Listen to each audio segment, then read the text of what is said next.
خود کو بھی محسوس کر لیا کریں، رونقیں خود سے بھی ہوا کرتی ہیں۔ کبھی کبھی انسان کو اپنے مخلص ہو کر چلنے پہ بھی رونا آ جاتا ہے۔ جو لوگ دل سے اتر جاتے ہیں وہ سامنے بیٹھے بھی ہوں تو نظر نہیں آتے۔ اس بات کا یقین رکھیں کہ جنہوں نے آپ کو بے سکون کیا ہے وہ پرسکون ہونے کی جتنی بھی اداکاری کر لیں، سکون میں وہ کبھی بھی نہیں رہ سکتے۔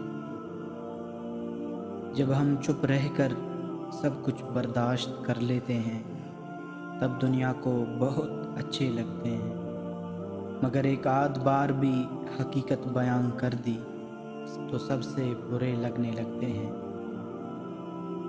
لوگ بدلتے نہیں ہیں، بس صرف اتنا ہوتا ہے، یا تو آپ میں ان کی دلچسپی ختم ہو جاتی ہے یا آپ سے زیادہ دلچسپ ان کو کوئی اور مل جاتا ہے۔ تکلیف تو تب ہوتی ہے جب آپ کو لہجے سمجھ میں آنے لگ جائیں۔